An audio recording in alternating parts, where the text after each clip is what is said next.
ಎಲ್ಲರಿಗೂ ನಮಸ್ಕಾರ. Amitha's kitchen and life ಸ್ಟೈಲ್ಗೆ ಸ್ವಾಗತ. ಸ್ನೇಹಿತರೆ, ಇವತ್ತು ನಾನೊಂದು ಹಳೇ ಕಾಲದ ರೆಸಿಪಿ ಮಾಡ್ತಾ ಇದ್ದೇನೆ. ಅದುವೇ ಪುಂಡಿ ಗಸಿ ಇಲ್ಲ ಅರೆಪ್ಪು ಪುಂಡಿ ಅಂತ ಹೇಳ್ತೇವೆ. ಇದು ನಮ್ಮ ತುಳುನಾಡಿನ ಒಂದು ರೆಸಿಪಿ. ಹಾಗಾದ್ರೆ ಬನ್ನಿ ಅಮಿತಾಸ್ ಕಿಚನ್ಗೆ ಹೋಗುವ ರೆಸಿಪಿ ನೋಡಿಕೊಂಡು ಬರುವ. ಇಲ್ಲಿ ನಾನು 2 ಕಪ್ ಬಿಳಿ ಅಕ್ಕಿ ತಗೊಂಡಿದ್ದೇನೆ. ಹಿಂದಿನ ದಿನ ರಾತ್ರಿಯೇ ನೆನೆ ಹಾಕಿದ್ದೇನೆ. ಚೆನ್ನಾಗಿ ವಾಶ್ ಮಾಡಿ ತಂದಿದ್ದೇನೆ. ಒಂದು 4-5 ಸಲ ವಾಶ್ ಮಾಡಬೇಕು, ಚೆನ್ನಾಗಿ ಅದರ ಧೂಳೆಲ್ಲ ಹೋಗಬೇಕು. ಹಾಗೆ ನೋಡಿ, ಇದು ಈಗ ದಪ್ಪ ದಪ್ಪ ಆಗಿದೆ ನೋಡಿ. ಅಕ್ಕಿಯನ್ನು ನೆನೆಸಿದ್ದು ನಾನು ನೋಡಿ. ಇದು ಊಟಕ್ಕೂ ಕೂಡ ಉಪಯೋಗಿಸ್ತಾರೆ, ಹಾಗೆ ತಿಂಡಿಗೆ ಕೂಡ ಉಪಯೋಗಿಸ್ತಾರೆ. ಇದು ನೋಡಿ ಕಜ್ಜೆ ಅಕ್ಕಿ, ಇದು ಊಟಕ್ಕೂ ಉಪಯೋಗಿಸ್ತಾರೆ, ತಿಂಡಿಗೂ ಕೂಡ ಉಪಯೋಗಿಸ್ತಾರೆ. ತಿಂಡಿಗೂ ಉಪಯೋಗಿಸಿಕೊಳ್ಳುವಾಗ ಇದಕ್ಕೆ ಬೆಳ್ತಿಗೆ ಅಕ್ಕಿಯನ್ನು ಸೇರಿಸಿಕೊಳ್ತೇವೆ. 1 ಕಪ್ ಕುಚ್ಚಲಕ್ಕಿ ತಗೊಂಡ್ರೆ 1 ಕಪ್ ಬೆಳ್ತಿಗೆ ಅಕ್ಕಿ ಸೇರಿಸಿಕೊಂಡು ಸ್ವಲ್ಪ ತೆಂಗಿನಕಾಯಿ ತುರಿ ಎಲ್ಲ ಹಾಕಿ ಪುಂಡಿ ಮಾಡಿದ್ರೆ ಉಂಟಲ್ಲ, ಅದರೊಂದು ಘಮ ಮತ್ತು ಟೇಸ್ಟ್ ಸೂಪರ್ ಇರ್ತದೆ. ಇದನ್ನು ಈಗ ನಾವು ಮಿಕ್ಸರ್ ಜಾರಿಗೆ ಹಾಕಿಕೊಳ್ಳುವ. ಅಕ್ಕಿ ನೆನೆದಿದ್ರೆ ಉಂಟಲ್ಲ, ರುಬ್ಲಿಕ್ಕೆ ಸ್ವಲ್ಪ ಕಷ್ಟ ಆಗ್ತದೆ. ಈಗ ಪೂರ್ತಿ ಬೇಡ, ಒಂದು ಸ್ವಲ್ಪ ಹಾಕಿದ್ದೇನೆ. 1 ಕಪ್ಪಿನಷ್ಟು ಅಕ್ಕಿಯನ್ನು ಹಾಕಿದ್ದೇನೆ. ಇದಕ್ಕೆ ಈಗ ರುಬ್ಲಿಕ್ಕೆ ಮಾತ್ರ ನೀರು ಹಾಕುವ, ಜಾಸ್ತಿ ನೀರು ಬೇಡ, ಸ್ವಲ್ಪ ನೀರು ಹಾಕಿದ್ದೇನೆ. ಇದನ್ನು ಸ್ವಲ್ಪ ತರಿ ರುಬ್ಬಿಕೊಂಡು ಬರುವ.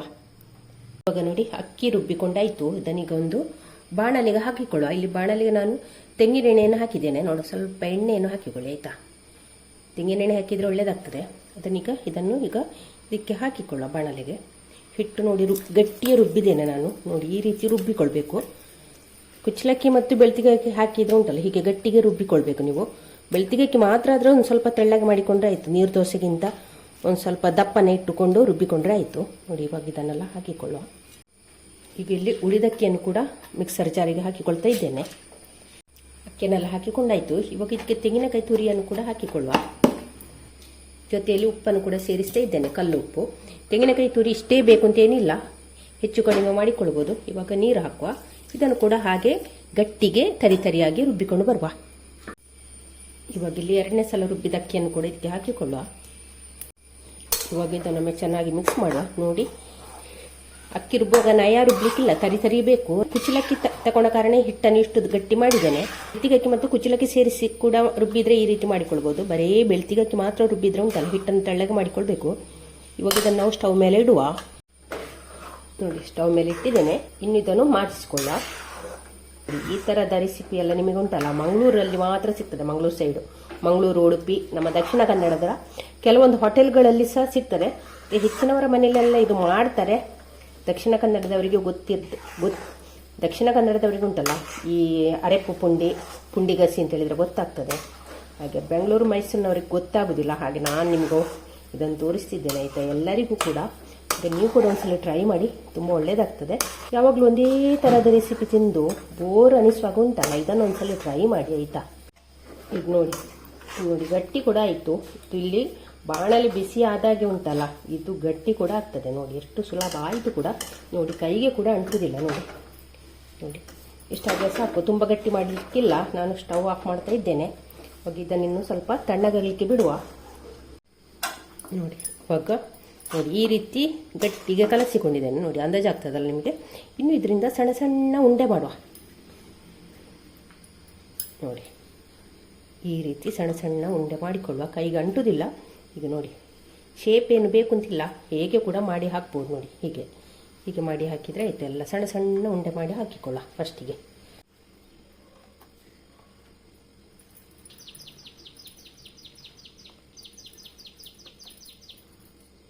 ನೋಡಿ ಪುಂಡಿಯನ್ನೆಲ್ಲ ಈ ರೀತಿ ಮಾಡಿ ಇಟ್ಟುಕೊಂಡಿದ್ದೇನೆ, ಈಗ ಚಿಕ್ಕ ಚಿಕ್ಕದಾಗಿ. ಇನ್ನಿದನ್ನು ನಾವು ಒಂದು ವೇಳೆ ನಿಮಗೆ ಈ ರೀತಿ ಮಾಡಲಿಕ್ಕೆ ಕಷ್ಟ ಆಗ್ತದೆ ಅಂತ ಇದ್ದರೆ ದೊಡ್ಡ ಪುಂಡಿ ಮಾಡ್ಬೋದು. ಆನಂತರ ಅದನ್ನು 4 ಭಾಗ ಮಾಡಿಕೊಂಡು ಮಾಡ್ಬೋದು. ಇವಾಗ ನಾನಿಲ್ಲಿ ಈ ರೀತಿ ಮಾಡಿದರೆ ಉಂಟಲ್ಲ, ನೋಡಲಿಕ್ಕೆ ಸಹ ಚೆಂದ ಇರ್ತದೆ, ಮತ್ತು ಮಾಡುವ ರೀತಿ ಕೂಡ ಇದುವೇ. ಇನ್ನು ಇದನ್ನು ನಾವು ಇವಾಗ ಇಲ್ಲಿ ಸ್ಟೀಮರಿಗೆ ನೀರು ಹಾಕಿ ಕುದಿಲಿಕ್ಕೆ ಇಟ್ಟಿದ್ದೇನೆ. ಅದಕ್ಕೆ ಈಗ ನಾವು ಈ ಪುಂಡಿಯನ್ನೆಲ್ಲಿಟ್ಟು ಬೇಯಿಸ್ಕೊಳ್ಳುವ.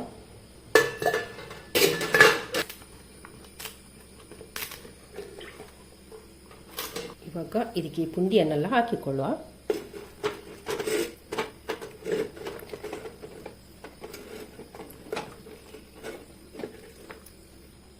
ಇನ್ನಿದನ್ನು ಮುಚ್ಚಳ ಮುಚ್ಚಿ 15 ನಿಮಿಷ ಇದನ್ನು ನಾವು ಬೇಯಿಸಿಕೊಳ್ಳುವ.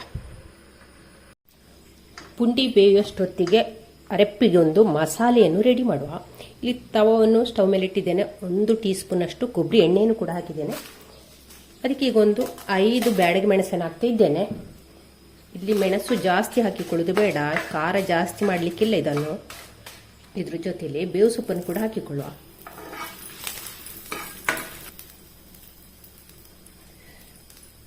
ಮೆಣಸನ್ನು ಉಂಟಲ್ಲ ಹೀಗೆ ಕಟ್ ಮಾಡಿ ಹಾಕಿದರೆ ಬೇಗ ಫ್ರೈ ಆಗ್ತದೆ.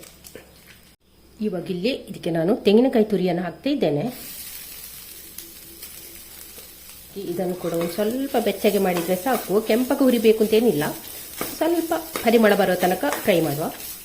ಈಗ ನಾನಿಲ್ಲಿ ಕೊತ್ತಂಬರಿ, ಜೀರಿಗೆ, ಮೆಂತೆ ಮೂರನ್ನು ಕೂಡ ಸೇರಿಸಿ ಪೌಡ್ರ್ ಮಾಡಿ ಇಟ್ಕೊಂಡಿದ್ದೇನೆ, ಅದನ್ನು ಹಾಕ್ತಾ ಇದ್ದೇನೆ. ನೀವು ಬೇಕಾದರೆ ಮೆಣಸು ಹುರಿಯುವಾಗಲೇ ಅದರ ಜೊತೆಯಲ್ಲಿ ಕೊತ್ತಂಬರಿ, ಜೀರಿಗೆ, ಮೆಂತೆ ಹಾಕಿ ಹುರಿಬೋದು.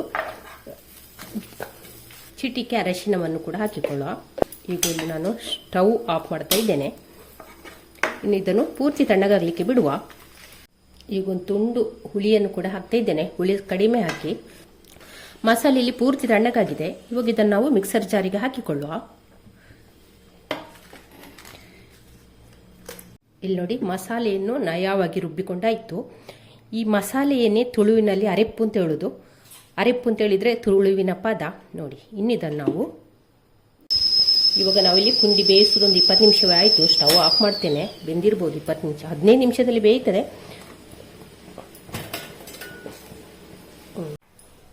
ಇವಾಗ ಇಲ್ಲಿ ಸ್ಟವ್ ಮೇಲೆ ಒಂದು ಮಣ್ಣಿನ ಮಡಿಕೆಯನ್ನು ಇಟ್ಟಿದ್ದೇನೆ. ಅದಕ್ಕೆ ಈಗ ಕೊಬ್ಬರಿ ಎಣ್ಣೆಯನ್ನು ಹಾಕ್ತಿದ್ದೇನೆ. ನೀವು ಕೊಬ್ಬರಿ ಎಣ್ಣೆ ಇದ್ದರೆ ಕೊಬ್ಬರಿ ಎಣ್ಣೆಯಲ್ಲಿ ಒಗ್ಗರಣೆ ಮಾಡಿ, ತುಂಬ ಒಳ್ಳೆಯದಾಗ್ತದೆ, ಪರಿಮಳ ಕೂಡ. ಹಾಗೆ 1 ಟೇಬಲ್ ಸ್ಪೂನ್ನಷ್ಟು ಎಣ್ಣೆಯನ್ನು ಹಾಕುವ. ಎಣ್ಣೆ ಚೆನ್ನಾಗಿ ಬಿಸಿಯಾಗಿದೆ. ಇವಾಗ ಸಾಸಿವೆ ಹಾಕುವ.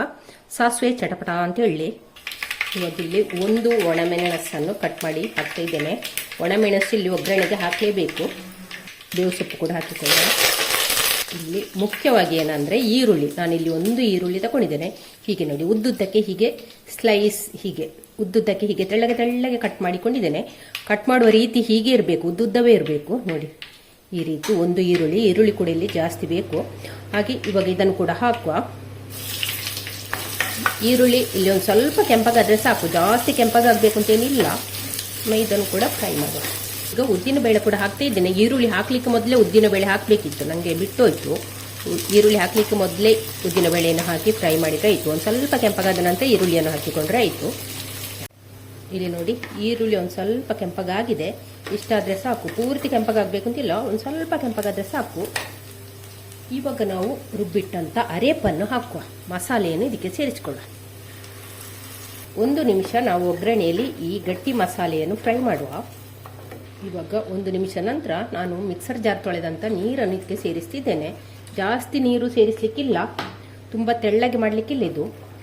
ಈಗ ಅದರ ಜೊತೆಯಲ್ಲಿ ಒಂದೇ ಚಿಕ್ಕ ತುಂಡು ನೋಡಿ ಬೆಲ್ಲ ಹಾಕ್ತಾ ಇದ್ದೇನೆ. ಬೆಲ್ಲ ಹಾಕಿದರೆ ಟೇಸ್ಟ್ ಒಂಥರ ಚೆನ್ನಾಗಿರ್ತದೆ. ಬೆಲ್ಲ ಬೇಡಂತಿದ್ದವರು ಸ್ಕಿಪ್ ಮಾಡ್ಬೋದು. ಈಗ ಇಲ್ಲಿ ಮಸಾಲೆಗೆ ಉಪ್ಪನ್ನು ಹಾಕಿಕೊಳ್ಳುವ. ಪುಂಡಿ ಬೇಯಿಸುವಾಗ ಕೂಡ ಉಪ್ಪು ಹಾಕಿದ್ದೇವೆ, ಆದ ಕಾರಣ ನೋಡಿಕೊಂಡು ಉಪ್ಪು ಹಾಕಿದರೆ ಆಯಿತು. ಇನ್ನು ಮಸಾಲೆ ಒಮ್ಮೆ ಚೆನ್ನಾಗಿ ಕುದಿ ಬರಲಿ. ಬೆಂದಿರುವಂಥ ಪುಂಡಿಯನ್ನು ಮಸಾಲೆಗೆ ಹಾಕಿಕೊಳ್ಳುವ. ಕುದೀತಿರುವಂಥ ಮಸಾಲೆಗೆ ನಾವು ಈ ಪುಂಡಿಯನ್ನು ಹಾಕಿಕೊಳ್ಳುವ. ಒಮ್ಮೆ ಚೆನ್ನಾಗಿ ಮಿಕ್ಸ್ ಮಾಡುವ.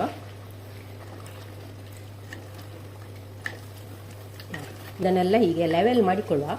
ಎಲ್ಲ ಪುಂಡಿಗೆ ಕೂಡ ಇಲ್ಲಿ ಮಸಾಲೆ ತಾಗಬೇಕು. ಆಗ ಉರಿಯನ್ನು ಸಿಮ್ಮಿಗೆ ಹಾಕಿಕೊಂಡು ಒಂದು 5 ನಿಮಿಷ ಮುಚ್ಚಳ ಮುಚ್ಚಿ ಹೀಗೆ ಬೇಯಿಸಿಕೊಳ್ಳುವ. ಇವಾಗ ನೋಡ 5 ನಿಮಿಷ ಬಿಟ್ಟು ಎಡೆಯಲ್ಲೊಮ್ಮೆ ನಾನು ಮುಚ್ಚಳ ತೆಗೆದು ಒಮ್ಮೆ ಚೆನ್ನಾಗಿ ಮಗುಚಿಕೊಂಡಿದ್ದೇನೆ. ಅಂದರೆ ಮಸಾಲೆ ದಪ್ಪ ಉಂಟಲ್ಲ, ತಳ ಕೂತ್ಕೊಳ್ಬಾರ್ದಲ್ಲ, ಹಾಗಾಗಿ. ಇವಾಗ ಉಂಟಲ್ಲ ಈ ಥರದ ಓಲ್ಡ್ ರೆಸಿಪಿ ಎಲ್ಲ ಮಾಡೋದು ತುಂಬ ಕಡಿಮೆ. ದಾಯಗ ಪಂಡ ಎಂಕ್ಲೆನ ಜೋಕುಲು ತಿನ್ಪುಜರು, ಎನ್ನ ಬಾಲೆಗ ಪೂಜೆ ಅಂಚಾದ ಯಾನು ಏಪಳ ದೋಸೆ, ಇಡ್ಲಿ, ಚಪಾತಿ ಅಂಚಿನವೇ ಮಲ್ಪನೆ, ಪೂರಿ. ಈ ಓಲ್ಡ್ ರೆಸಿಪಿ ಪೂರ ಉಂಡದ ಅಗ್ಲಿಗೆ ಆಪುಜ ಅಂಚದು ಮಲ್ಪನೇ ಕಡಿಮೆ, ತಿನ್ಪುನಗಳು ಇಜ್ಜೇರು ಜೋಕ್ಲು ತಿನ್ಪುಜರು ಬುಗದಾಯಕ ಮಲ್ಪನೆ ಅಂದು. ಹಾಗಾಗಿ ಒಂದ್ಸಲಿ ಯಾವಾಗಾದರೂ ಒಂದ್ಸಲಿ ನಮ್ಮ ಹಳೆ ರೆಸಿಪಿಯನ್ನು ನಾವು ಟ್ರೈ ಮಾಡಬೇಕು. ನೋಡಿ ಹೇಗೆ ಬಂದಿದೆ ನೋಡಿ. ರೆಸಿಪಿಯನ್ನು ನೋಡಿದ ನೀವೆಲ್ಲರೂ ಇದನ್ನು ಒಂದ್ಸಲಿ ಟ್ರೈ ಮಾಡ್ತೀರಲ್ಲ. ನಮ್ಮ ಹಳ್ಳಿ ಸ್ಟೈಲಿನ ಅಡುಗೆ ಯಾವಾಗ ಕೂಡ ಮರೆ ಆಗಬಾರ್ದು. ಸ್ನೇಹಿತರೆ, ಅರೆಪ್ಪು ಪುಂಡಿ ಇಲ್ಲ ಪುಂಡಿ ಗಸಿ ನೋಡಿದ್ರಾ? ಹಾಗಾದರೆ ಒಂದು ಲೈಕ್ ಮಾಡಿ ಆಯಿತಾ? ಹಾಗೆ ನೀವು ಕೂಡ ಟ್ರೈ ಮಾಡಿ. ನಾಳೆ ನಾವು ಹೊಸ ಬ್ಲಾಗ್ ಅಥವಾ ರೆಸಿಪಿಯೊಂದಿಗೆ ಸಿಗೋಣ. ಅದಕ್ಕಿಂತ ಮೊದಲು ಈ ರೆಸಿಪಿಯನ್ನು ಎಲ್ಲರಿಗೂ ಶೇರ್ ಮಾಡಿ ಆಯಿತಾ? ನಿಮ್ಮ ಫ್ಯಾಮಿಲಿ ಫ್ರೆಂಡ್ಸ್ಗಳಿಗೆಲ್ಲ ಶೇರ್ ಮಾಡಿ. ನಮ್ಮ ತುಳುನಾಡ ಒಂದು ರೆಸಿಪಿ. ಹಾಗಾದರೆ ನಾಳೆ ಸಿಗೋಣ. ಎಲ್ಲರಿಗೂ ಟೇಕ್ ಕೇರ್, ಬಾಯ್ ಬಾಯ್.